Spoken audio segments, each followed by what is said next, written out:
The Matrix is a remarkable example of what happens when a status quo is executed flawlessly. The status quo section of your film is everything from the opening image through to the end of the inciting incident, and it has five jobs: state the thematic question, establish worldviews and strategies, plant character arcs, create tension through opposing worldviews, use cause and effect to drive the inevitability of the inciting incident. The Matrix does all five of these things, which is why the film that follows it works so well. So let's dive in and deconstruct the status quo section of The Matrix. Before the film even opens, we're introduced to the look, feel, and sound of The Matrix. It's cold, it's green, it's mechanical, slightly off. And then we get our opening image part one, which is the green code, distorted Japanese characters, a mechanical noise, and then a black screen with green text. This is a computer terminal. Call transopt received, trace program running. This is the Matrix's point of view. There's no way for the audience to truly understand what's happening yet, but the atmosphere immediately creates a heightened sense of technological threat. Trinity, is everything in place? Cypher, you weren't supposed to relieve me. Trinity, I know, but I felt like taking a shift. Cypher, we're gonna kill him, you understand that. And Cypher calls Trinity out for liking to watch Neo. She says Morpheus thinks he's the one, but Trinity isn't so sure. But she says it doesn't matter what she believes. And this is really important because this one line lays out Trinity's initial worldview, which is job number two of the status quo. Trinity believes that she needs to give up control over her own belief system in order to follow Morpheus. This is kind of like a child's blind admiration for a parent. As for Cypher, his worldview is governed by doubt and cynicism. And so, right here, you get job number four, which is opposing worldviews, creating tension. Then a click. You sure this is a clean line? Cypher, yeah, of course I'm sure. I better go. Then we push into the computer terminal to enter the artificial reality of the Matrix. We're only 1 minute in, and we've already set up Trinity's worldview, Cypher's worldview, his betrayal, their opposing worldviews, and we visually establish that everything that happens next takes place in a computer. And just to clarify what happened here, Cypher kept Trinity on the phone just long enough for the agents to trace her location. And that's job number five: cause and effect pressure that leads to the inciting incident. Now the movie really starts, and we get our opening image part two as we literally head towards the light, or more precisely, a police officer's flashlight.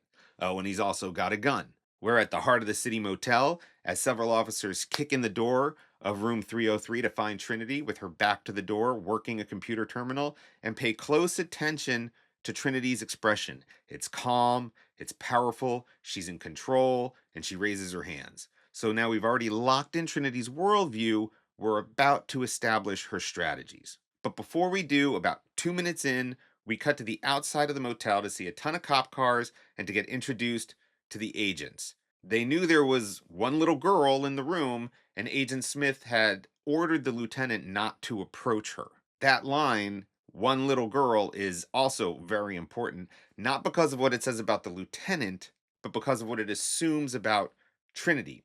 It's playing directly into the audience's expectations about gender, power, and threat. And at 2 minutes and 54 seconds, Agent Smith says, "No, Lieutenant, your men are already dead."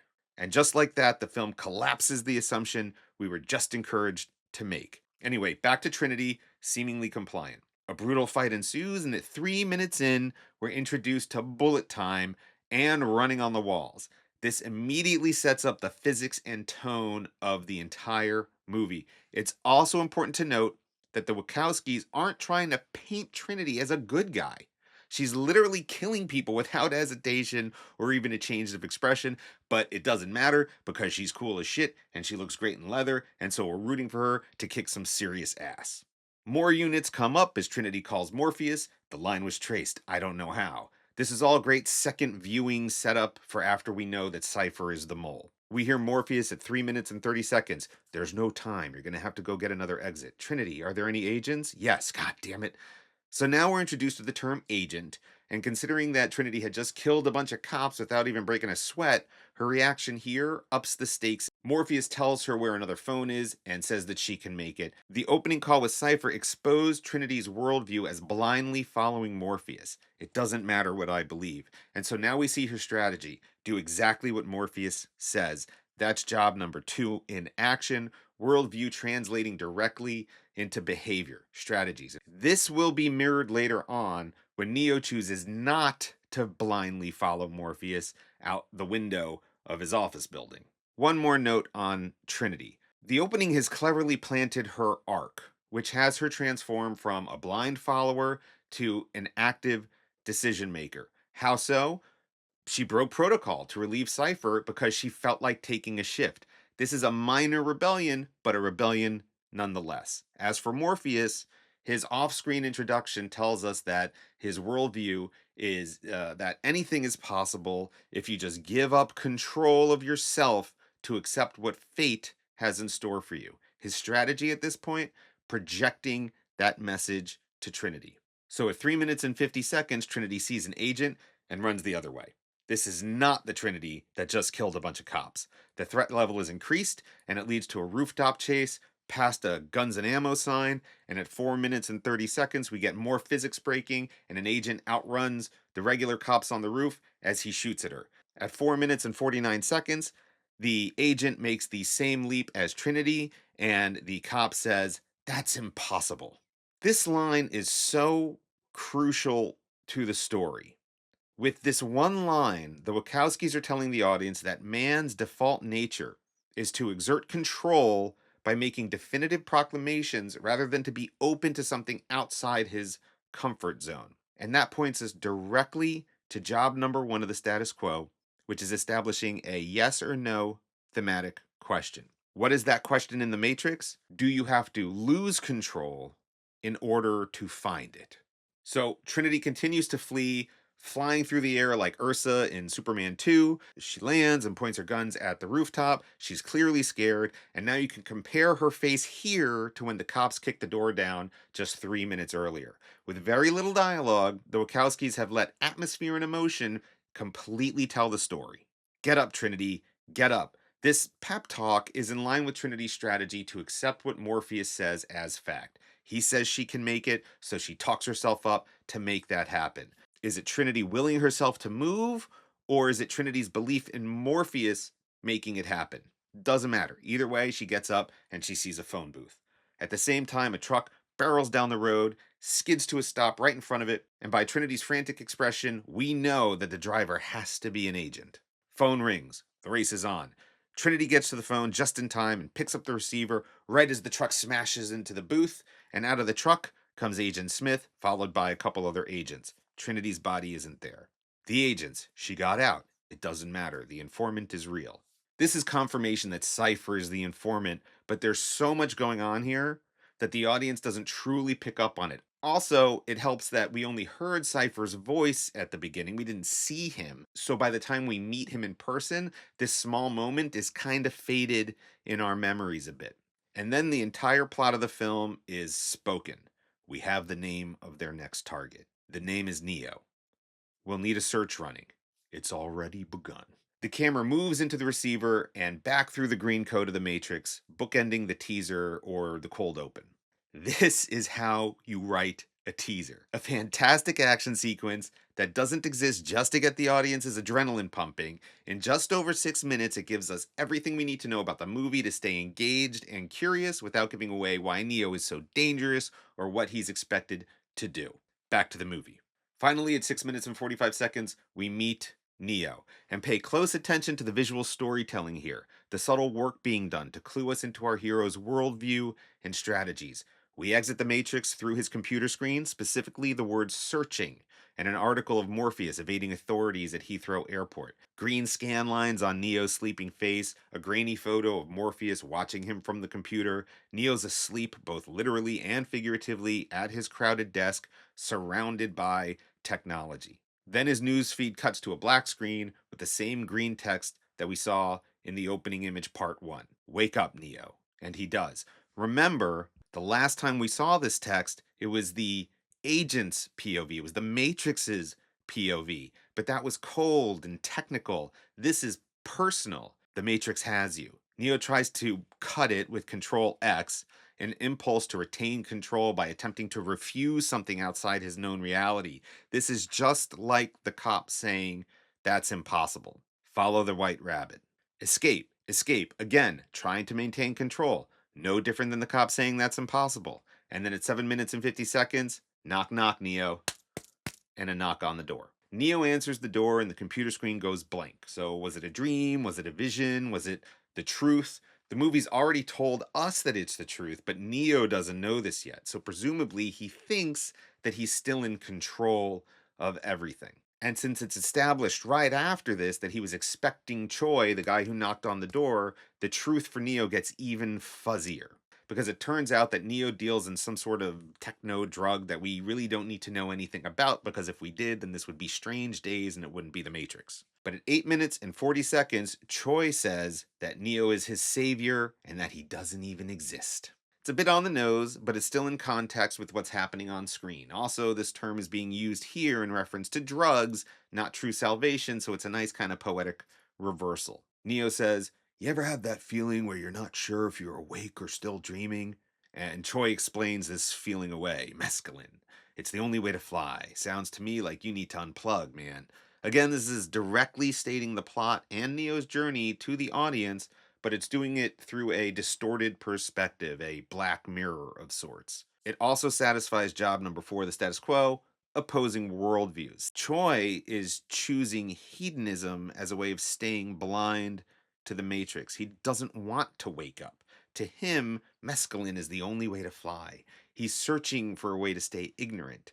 Neo is searching for the truth, and this tension helps drive the plot and gets us through what would otherwise feel like a massive exposition dump. It also shows us Neo's worldview in flux. This is what screenplay architects like Sid Field and Robert McKee talk about when they say that a hero must be dissatisfied with his ordinary world. It's also the starting point for Neo's arc.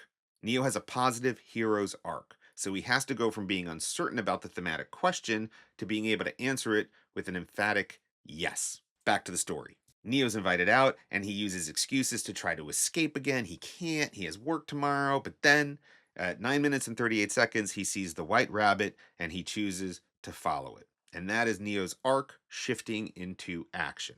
And it was done in a sexy techno noir way that builds off the action packed teaser and takes us directly to our meet cute, for lack of a better term. So let's pause here for a moment. What is this next scene? Why isn't Neo following the White Rabbit considered the film's inciting incident? After all, doesn't going to the club and meeting Trinity disrupt Neo's status quo? Well, yes, it does, kind of, but not in a way that forces him to make a choice. See, we know from his introduction that Neo's been searching for Morpheus, that he spends his downtime entrenched in some sort of hacking underground techno scene, and after meeting Trinity, he chooses to go home and then to go to work the next day. So while meeting Trinity does change things for Neo, it doesn't force him to make a choice or confront him with a problem that must be solved. Hence, this is not the inciting incident. What it is cause and effect pressure that pushes the story towards the true inciting incident.